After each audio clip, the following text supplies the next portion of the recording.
불교의 두 축 자비와 지혜는 언뜻 보면 상반된 것 같은데 지혜롭기에 자비가 나온다고 들었습니다. 이 둘은 어떻게 연결되는지 궁금합니다. 항상 지혜는 있어야 되죠.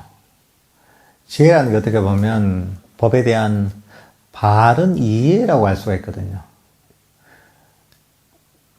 그 지혜가 동반되지 않은 수행은 존재할 수가 없습니다, 사실 이게. 자비라는 것도 사실은 흔히 얘기하는 따뜻한 마음하고 많이 다릅니다, 불교적인 자비는. 불교적인 자비라는 것은 다른 불교의 가르침, 다른 불교 수행과 마찬가지로 괴로움의 원인인 탐진치를 버리고 우리를 참된 행복으로 이끌기 위해서 존재하는 겁니다. 그래서 사실 불교적인 자비는 아주 특수한 개념입니다. 우리가 뭐 어떤 사람들에게 친절하게 대하고 따뜻하게 대하고 이거 좋은 것이죠. 하지만 불교적인 자비는 거기에 그치는 게 아닙니다. 불교적 자비 수행, 흔히 뭐 사무량심 중에 첫 번째가 자애고 두 번째가 연민이거든요.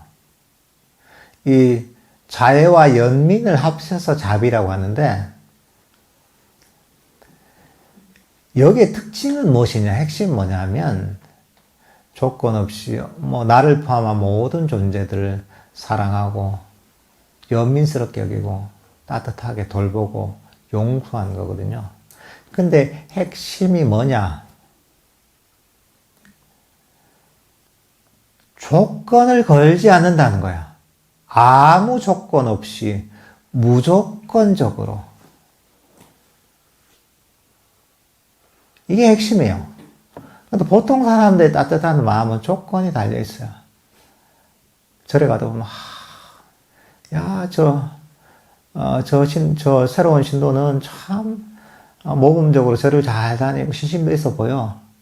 근데 저 신도는 막 와가지고 시간도 안 지키고 보니까 인사도 잘 안 하고 하니까 이 신도는 더 친절해야지.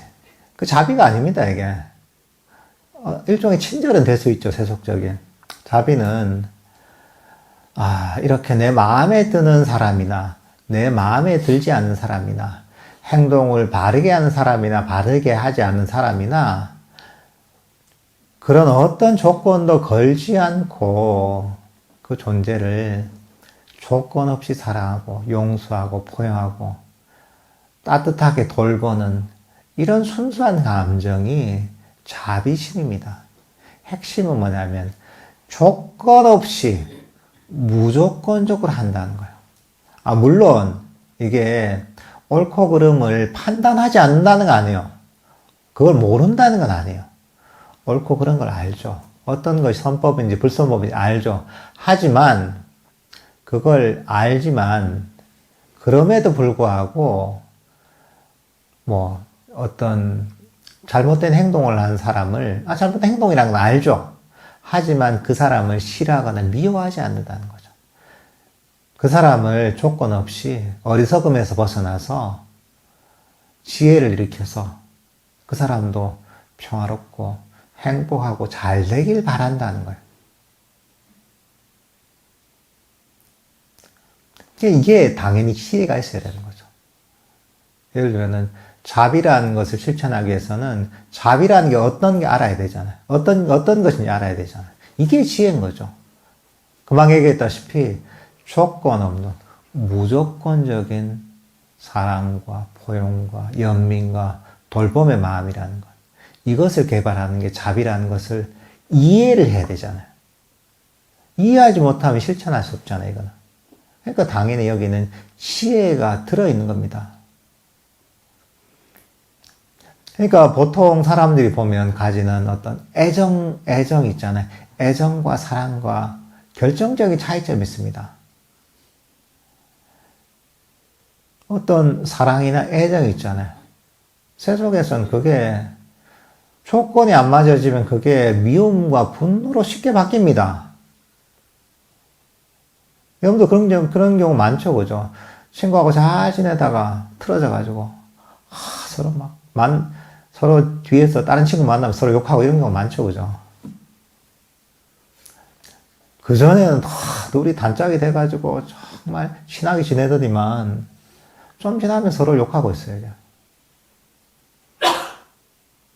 그게 뭐냐면, 그런 친구 간의 우정 같은, 애정 같은, 이런 것들은 뭐냐면, 그게 원래 조건의 바탕을 두고 있는 거예요, 이게.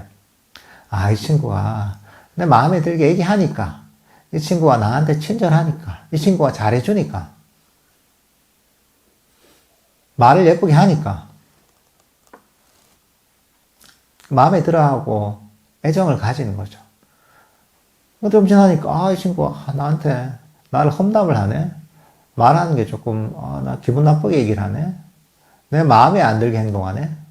조건이 바뀌잖아요. 그러면 그게 좀 지나면 미움으로 바뀌는 거예요. 조건이 달고 있으면 결국은 이게 변하게 되는 거예요.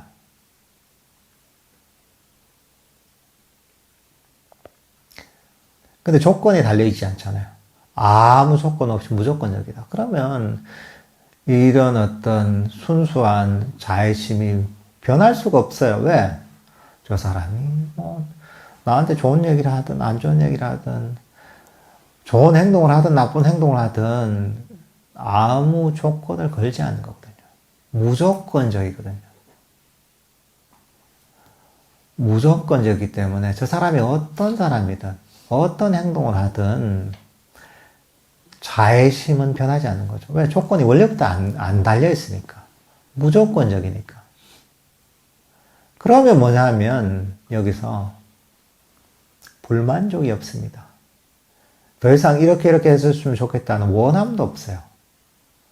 감각적 욕망도 없습니다. 악의도 없는 거예요. 마음속에 이런 어떤 감각적 욕망과 악의, 불만족이라는 장애와 번뇌가 사라지는 겁니다. 이게 바로 괴로움의 원인이라 했잖아요. 괴로움의 원인이 사라지는 거예요. 그럼 이걸 통해서 본인이 행복해지는 겁니다.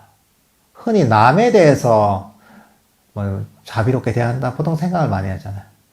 남에게 자비롭게 대하면 남들한테 이익이 되죠. 따뜻함을 느끼고 친절함을 느끼고 기분도 좋아지고 좋죠. 하지만 불교적인 자비는 더 본질적으로는 자기를 위한 겁니다. 남을 향하더라도 결국은 자기에게 훨씬 큰 이익이 되는 겁니다. 왜? 자비심이 누구한테 일어납니까? 내 마음에서 일어나는 거야.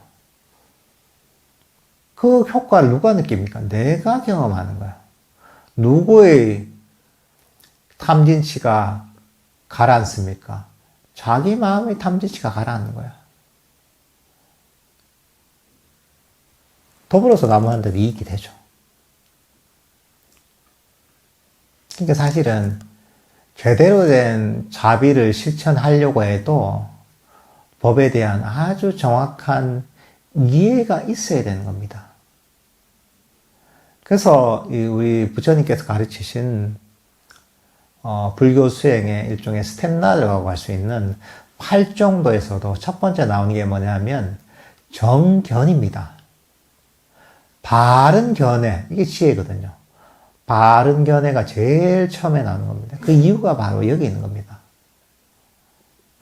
모든 수행에는 바른 지혜가 동반되어 있어야 되는 거죠. 부처님이 어떤 가르침을 주더라도 항상 여러분들이 생각해야 될 건 뭐냐면 지혜 얘기하잖아도 지혜는 항상 거기에 기본으로 장착이 되어 있는 겁니다. 우리가 흔히 불교생에서 사띠 얘기 많이 하잖아요. 마음 챙김 얘기하는데, 알아차린다. 팔이 움직이는 걸 알아차리고, 몸의 동작을 알아차리고, 호흡을 알아차린다 하잖아요. 그럼 단순하게 보통 알아차리는 것을 사띠라고 마음 챙김이라고 생각하지만, 불교의 가르침에서 사띠라는 것은 그런 얘기가 없어도 그냥 지혜가 거기에 담겨 있는 거예요. 법에 대한 이해, 바른 견해가 거기에 벌써 장착이 되어 있고 담겨 있다고 봐야 되는 겁니다. 그런 부분들을 이해하고서 공부를 하시면 좋을 것 같습니다.